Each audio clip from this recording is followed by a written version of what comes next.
할렐루야. 오늘도 참으로 즐겁고 복된 날 되시기를 바랍니다. 오늘은 누가복음 11장 37절로 52절의 말씀을 중심으로 해서 하나님의 본심이라고 하는 제목으로 함께 은혜를 나누고자 합니다. 오늘 우리에게 주시는 하나님의 말씀은 누가복음 11장 37절로 52절까지의 말씀 중에서 37절로 42절의 말씀을 봉독하도록 하겠습니다. 예수께서 말씀하실 때에 한 바리새인이 자기와 함께 점심 잡수시기를 청하므로 들어가 앉으셨더니 잡수시기 전에 손 씻지 아니하심을 그 바리새인들이 보고 이상히 여기는지라. 주께서 이르시되 너희 바리새인은 지금 잔과 대접의 겉은 깨끗이 하나 너희 속에는 탐욕과 악독이 가득하도다. 어리석은 자들아, 겉을 만드신 이가 속도 만들지 아니하셨느냐. 그러나 그 안에 있는 것으로 구제하라. 그리하면 모든 것이 너희에게 깨끗하리라. 화 있을진저 너희 바리새인이여, 너희가 박하와 운향과 모든 채소의 11조는 들이되 공의와 하나님께 대한 사랑은 버리는도다. 그러나 이것도 행하고 저것도 버리지 말아야 할지니라. 아멘. 창세기 49장에 보면 야곱이 12아들을 불러놓고 마지막 유언을 하는 장면이 나옵니다. 일반적으로 유언이라고 한다면 그동안 맺혀 있는 것까지도 다 풀고 마음을 다하여서 축복하는 것이 일반적인 것이라고 이야기할 수 있겠습니다. 물론 야곱은 12아들 중에 9아들에게는 축복의 말씀으로 그 유언을 대신하고 있는 것을 보게 됩니다. 하지만 첫째, 둘째, 셋째 아들들에게는 저주에 가까운 유언을 남기고 숨을 거두게 됩니다. 물론 첫째, 둘째, 셋째 아들들은 그런 저주에 가까운 말들을 들어야 할 만한 책임져야 할 잘못들이 있었습니다. 첫 번째 아들인 르우벤은 아버지의 셋째 부인과 동침을 했습니다. 이것은 이방인들에게서도 찾아보기가 쉽지 않은 커다란 죄악입니다. 둘째와 셋째인 시므온과 레위는 그들의 여동생인 디나의 복수를 위해서 신의를 버리고 세겜 사람들을 아주 무참하게 살육을 했습니다. 하지만 아무리 아들들이 그렇게 잘못을 저질렀다고 해도 어떻게 아버지가 저주에 가까운 말들을 유언으로 남기고 그 생을 마감할 수 있겠습니까? 과연 야곱의 마음은 어떤 마음일까요? 그것은 단연코 사랑의 마음입니다. 저주에 가까운 유언들은 그들의 죄악을 정확하게 깨닫고 그것을 회개하고 앞으로는 그런 삶을 살지 않기를, 그래서 하나님께서 은혜를 베푸시고 복 주시는 삶을 살기를 축복하는 말씀이라고, 유언이라고 그렇게 이야기할 수 있겠습니다. 어떻게 보면 일종의 충격요법이라고도 이야기할 수 있지 않겠습니까? 하나님께서는 하나님의 자녀들을 징계하십니다.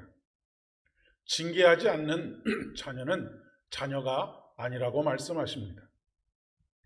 징계는 다 받는 것이거늘 너에게 없으면 사생자여 참 아들이 아니니라 라고 말씀하십니다.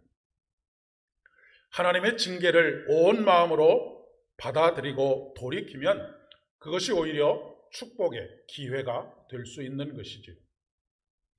바리새인들을 향한 예수님의 본심도 그러하셨으리라 그렇게 생각합니다. 사실 예수님의 공생의 3년 동안 내내 불편한 관계, 심지어는 적대적인 관계에 놓여있던 대상들이 바리새인들입니다.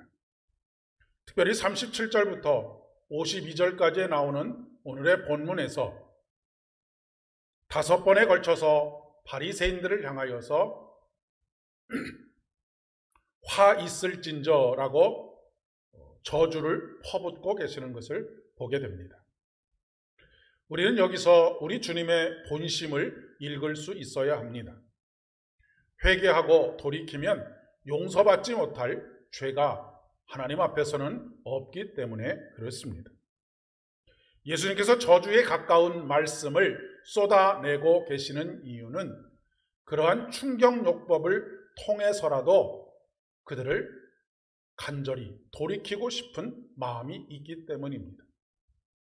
그들의 겉사람은 깨끗한 것을 인정하셨습니다. 하지만 그들의 속사람이 변화되어서 다시 하나님의 온전하신 뜻을 분별할 줄 알고 그 뜻에 순종하는 삶, 다시 저주의 삶에서 축복의 삶으로 돌아서기를 간절히 소망하셨기 때문입니다.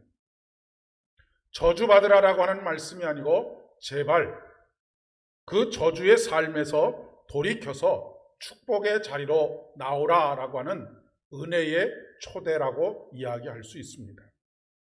사랑이 없는 비판은 사람을 죽입니다. 하지만 한없는 사랑의 마음을 담은 비판은 사람을 살리게 됩니다. 비판의 칼날은 외부를 향하기 이전에 바로 나를 향해야 하는 것이기도 합니다. 바리새인들이 가지고 있었던 것은 뒤집어진 가치관이었습니다. 그리고 그들의 교만과 외식과 책임 전가와 또한 자비 없음과 배타성이었습니다. 그러한 것들이 내게는 없는지 오늘 이 시간 다시 한번 살펴보려고 합니다. 바리새인들의 무지는 결국 그들을 멸망으로 이끌었습니다. 하지만 그들 중 상당수의 바리새인들은 예수님의 이 말씀을 듣고 그 삶을 돌이켜 저주의 자리에서 오히려 참으로 놀라운 축복의 은혜를 누리게 되었을 것입니다. 오늘도 참 신앙의 자리로 우리를 초대하시는 하나님의 사랑을 깊이 깨닫습니다. 때때로는 우리에게 회초리를 드시지만 회초리를 드시는 그 하나님 아버지의 마음이 우리보다 더 훨씬 고통스럽고 안타까워하고 아파하신다라고 하는 사실을 이제는 조금씩 알아가기 때문입니다. 죄가 깊은 곳에 은혜가 넘쳤나니 바로 사도 바울의 고백입니다. 그는 한동안 예수를 박해하는 자였지만 그가 다메섹에서 예수 그리스도를 만남으로 말미암아 그의 저주의 발걸음이 은혜의 발걸음이요 축복의 발걸음이 되었던 것을 우리는 기억하고 있습니다. 하늘을 우러러 한 점 부끄러움이 없기를 잎새에 이는 바람에도 나는 괴로워했다라고 했던 한 시인의 신앙의 고백과 같이 오늘도 아주 작고 사소한 것에도 우리의 마음에 찔림을 받고 다시 하나님의 선하시고 온전하신 뜻이 무엇인지를 깨달아 온전히 주님을 따르며 주님의 기쁨이 되는 복된 하루 살아가실 수 있기를 진심으로 축복합니다. 기도하겠습니다. 아버지 하나님, 은혜를 진심으로 감사를 드립니다. 참으로 부족하고 연약하며 하나님 앞에 부끄러움밖에 남지 않아 있는 우리들에게 찾아오셔서 우리들의 죄를 깨닫게 하시고 다시 돌이켜 주님을 바라보게 하시니 진심으로 감사를 드립니다. 넘어진 그 자리가 다시 우리가 일어나 달려가는 은혜의 자리 되어줄 수 있도록 은총을 더하여 주시옵소서. 예수님의 이름으로 기도드립니다. 아멘. 오늘도 온전한 주님 안에 있는 자유를 누리며 살아가시는 복된 하루 되시기를 바랍니다.